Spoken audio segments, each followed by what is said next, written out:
I don't think there is a voice out there that does what your voice does. I'm talking about emotion, I'm talking about soul.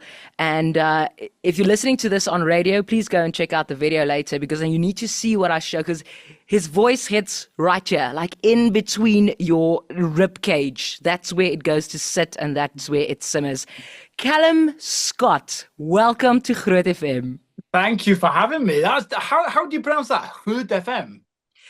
Groot, you've got to roll your R. Groot. Groot. That is very, very impressive. I just need my South African passport and then I'm ready. Well, you know what? I'll make sure that we expedite that very, very quickly, because yes, please. Usually the pronunciation that we get is Groot. Groot is me. a fantasy character. Okay, Not me. Groot is a radio station. Yeah, I get it. Groot, I get it. But it's a pleasure. It's a pleasure to be on with you, my darling. Oh, no, thank you so much for making time. And I'm going to kick off with a sentence that you said, because I think this is going to be the best way for you to describe where you are right now as I'm talking to you. You said that you are feeling more Calum Scott now than you have ever felt before, and that comes out in your sound.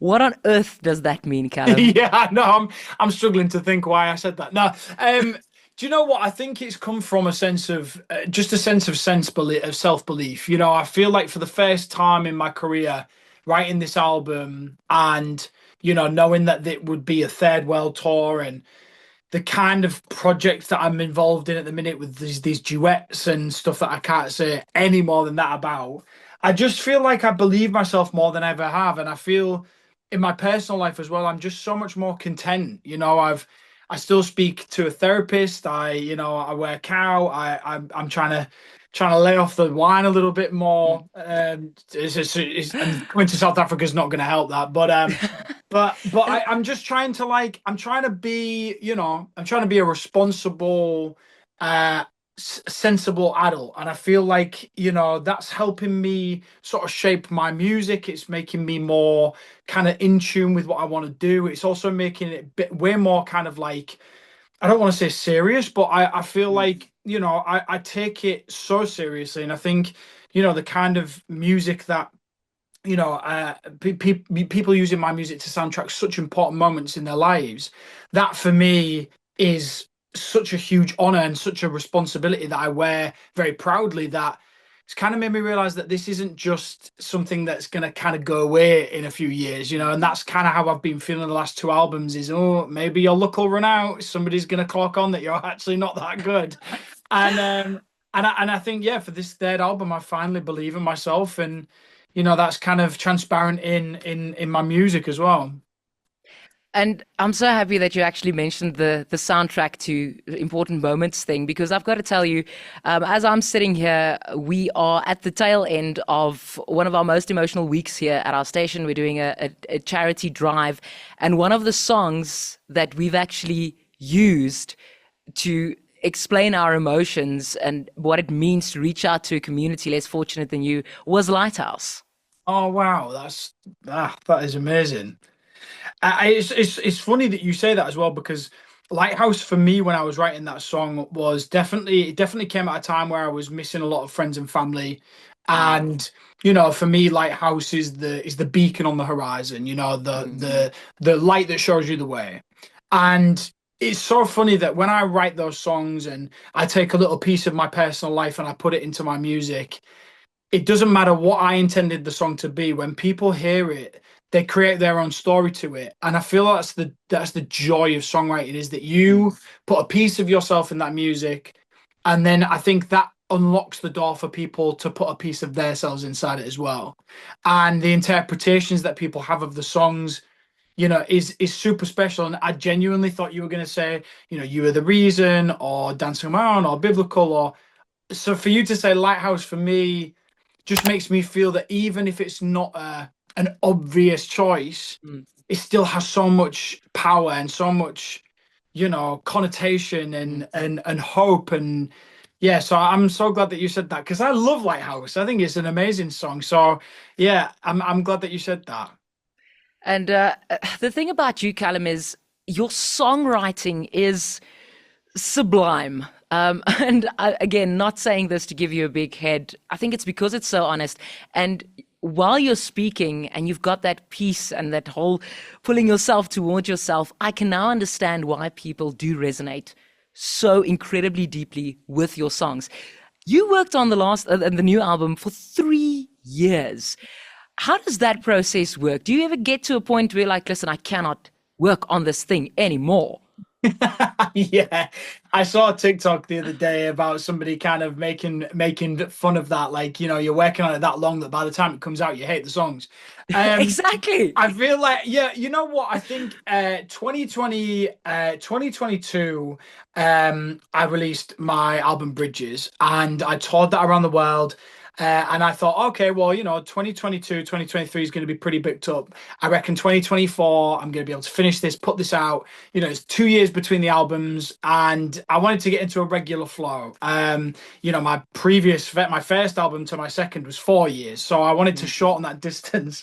And I got an email from my manager, and he was like, "Oh, you've been asked to support Ed Sheeran in stadiums across the world." To which, obviously, I said yes. Yeah, So young that upcoming delayed. artist. Not sure if you know him. Yeah, Little he's little like an redhead up and boy. coming artist. Like, yeah, you'll hear of him in the next few years. I'm guessing. But yeah, as soon as that call came in, I mean, you don't say no to Ed Sheeran. I was honored Mm. to be his opening act for 6 months across the world, which was really really special. But it did put things off because I like to live to be able to write, and whilst I'm Oh, working and while I'm touring, I'm not having those necessarily having those relationships. In fact, I'm having the lack of them because I'm on the road and I'm away.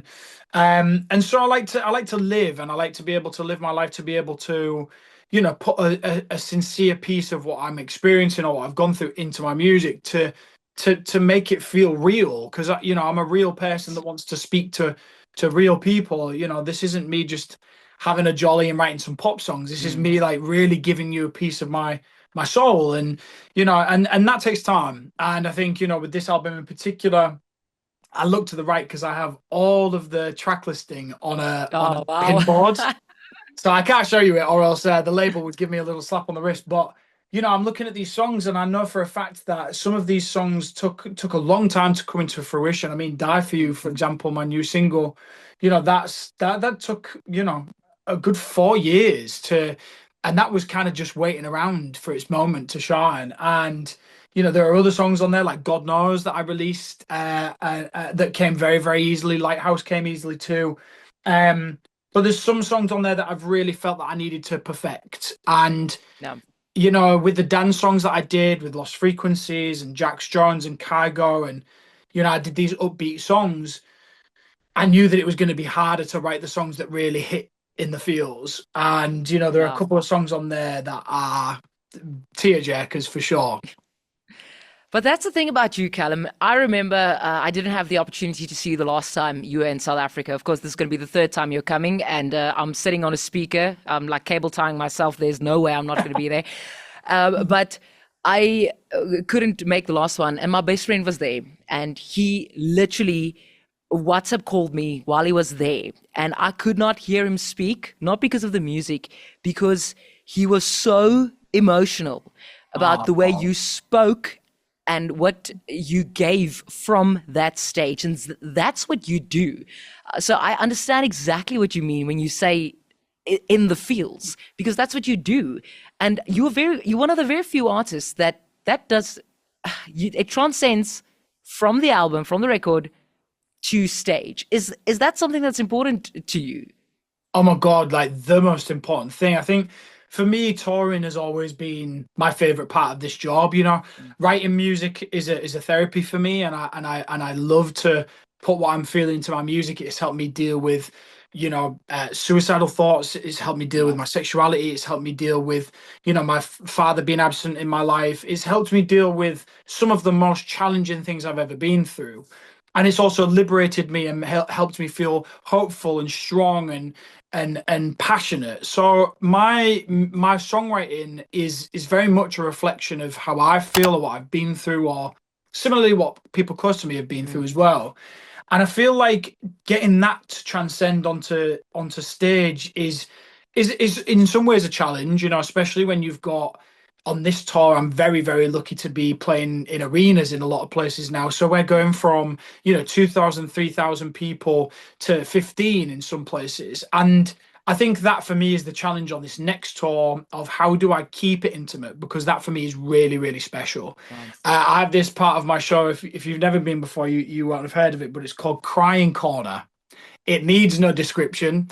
It is a part of the show where it is, my most tear-jerking tracks and my most thought-provoking tracks. But I feel like, within music, there's a moment to uplift everybody. There's a moment to hit people with, some impressive vocals and some beautiful band moments. And there's also a moment to strike a chord with people. And I feel like Mm. what I want to do is let people leave my show feeling like they have either been seen or understood or heard or represented. And if even if none of those, just one heart speaking to another, that inspiring that compassion, Yes. inspiring that love, hoping to change people's, perspective or their lives. I want to Mm. make people feel good, and I'd like I said, I wear that responsibility really, really heavily, but with a lot of pride and with a lot of honor. And that's why I'm really excited to get out with this Avenoir World Tour, because I feel like I'm going to be able to offer even more. There's even more people to touch, even more people to connect with. Yes. Um, but yeah, that definitely for sure the intimacy is a lot harder to contain within 15,000 people as opposed to 1,500. But I'm sure, people will see me for what I am, which is just somebody who's really passionate, somebody who really cares, and somebody who really wants to make a difference. That is absolutely incredible. And I- I've got to ask you this because you've been to hell and back. You've had your struggles, and Mhm. you mentioned them now as well. You had the opportunity to go to Buckingham Palace. You were invited to talk to inspiring young people.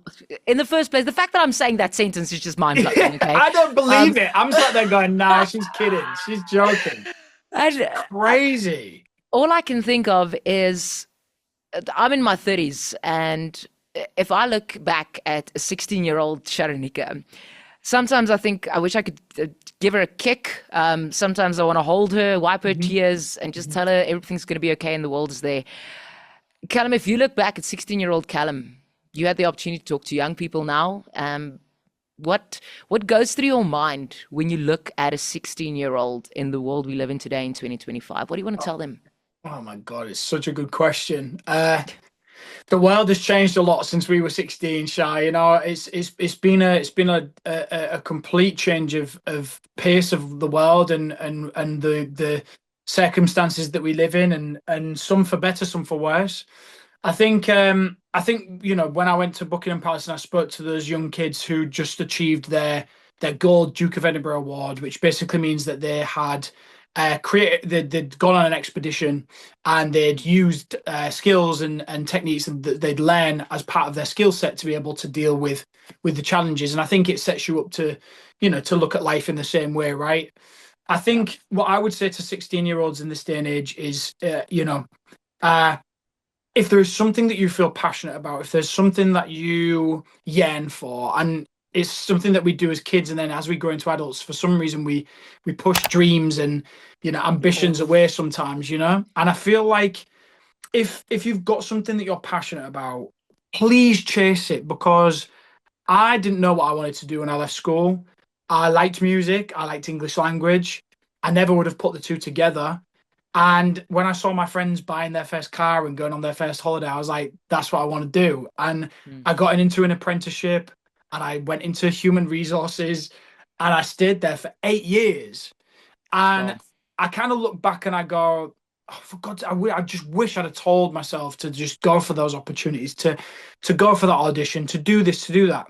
I also think that, the being in a day job and, working hard and saving money and all these things has set me up beautifully for the position I'm in, because I'm so grateful to be in the position I'm in right now. So Yeah. what I would say is, to some extent, life will just, life will sometimes guide you down the path.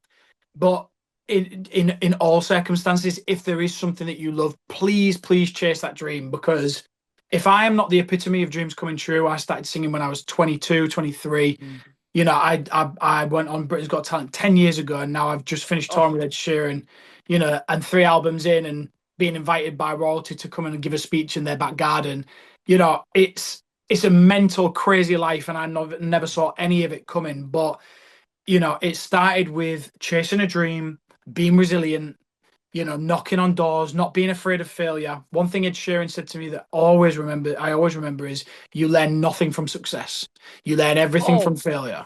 And if you can Yes. stumble and pick yourself up, if somebody slams a door in your face and you continue to knock, if you create that iron skin where you believe in something so much that you're not willing to back down, I'm telling you, the universe or the divine or whatever it is will help you to achieve your goals. And I can't say more than that. I just want to inspire that kind of passion in everybody. Oh, that's incredible, Callum. Like, I'm sitting here and I actually wish I was 16 again just so I can to take on the world in that. But luckily, it's never too late. You were 22 when you went on Britain's Got Talent. But I mean, and life's changed in a pretty big way. I was dealing with off-street parking complaints, and now I'm talking about Ed Sheeran. What the hell is going on? oh, started from the bottom and now you're here. And now we're here. I've got a very, very, very serious question for you, Callum. We've had a great conversation, but now it's time to get down to the nitty gritty and the dirty. Okay. All right. I'm very sorry that I'm going to put you on the spot now. Okay. This is a true or false question because this Okay. is something it's one of my biggest challenges in life. Okay. True or false, Calum Scott? Is Johannesburg and Pretoria the same place? No, false. They are completely different places. Thank you. It's a thing. Like, I understand. We're a little country at the south point of Africa, but we are in an arena in Pretoria, and I've got international artists. We love them so much, and you're standing there and you have this out of body experience, and it's thank you, Joburg. No. Oh, you see, that is my worst nightmare, and that is why I am just I get involved in the country, I get involved in the place that I'm in, and I memorize it and I put it on my set list. I'm saying now, I'll touch wood because I don't know if this will ever happen to me, but I promise you, when I come to Pretoria, it'll be Pretoria. You're not going to get any JPEG, Cape Town, Devon. It's not going to be any other places. Oh, thank you so much. And we really are so happy that you are coming to Pretoria because I think, to be quite honest, we need someone like you to come and spread your inspiration, spread your unbridled joy. And what an honor it was to just soak up a little bit of that. We cannot wait to see you, Callum. Thank you so much for coming back. Are you going to spend a little bit of time in our beautiful, amazing, twisted country? Oh, we're all pretty twisted. I mean, yeah, you look at the UK, it's the exact same. I think, for me, when I came to South Africa in 2018 and then again in 2022, I just fell in love all over again. And I remember finishing my shows there in 2022, and I just stayed there. And I went to Kirstenbosch, and I went to Cape Town, and I had my bunny chow, and I went up to Table Mountain, and I did as much as I could because I just think South Africa is such a beautiful place, and my experience has always been so positive. The people cannot do enough. And so for me, coming out and touring, like I said, is my favorite thing. This time I get to add a completely new place in there. So with Pretoria, like I want to get there. I want to see what Pretoria has to offer. I want to have some local cuisine. I want to maybe go and see a local show. And yeah, so I'm going to try and immerse myself as much as I can. Oh, that's awesome. Just the last thing from my side. So seeing as you want to do local cuisine, you've had a bari chow, which is awesome. That's a step ahead of a lot of other people. But when you come to Pretoria, then you need to ask someone to give you a cook sister. A cook sister? That is very impressive. Your pronunciation is on point. Roughly translated, it means cake sister. Okay? Okay. It doesn't mean your prude sister.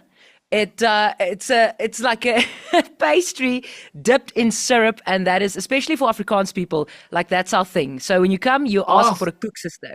I mean, say no more. I'm gonna try and like get a Deliveroo of that here right now. I mean, Cook Sisters sounds like the perfect. It also sounds like the perfect thing to have with a good old cup of tea. That, you know what, Nem? If we had this conversation about 100 years ago, we would not have had the Anglo-Boer War. You know that. Yeah, it would have been peace and unity everywhere with Cook Sisters and cups of tea. We are uniting the world one interview at a time. Calum Scott, thank you so much for your time. I appreciate it so much, and we cannot wait to see you. Thank you for the music. Thank you for the inspiration. And please just keep doing what you're doing. Oh my God, you're so sweet. And I want to say to you, to all of your listeners, thank you so, so much. You have no idea what it means to me to be coming back to a country that I love so much and to know that there is so much love there and continues to be over the years. And I know I wouldn't be doing what I'm doing if it wasn't for fans that I've got out there. So thank you so, so much. And I'm telling you, if you come to this show, you will not regret it. Oh, no, I have absolutely no doubt about that. Thank you so very much. Thank you so much, Shah. Groot FM 90.5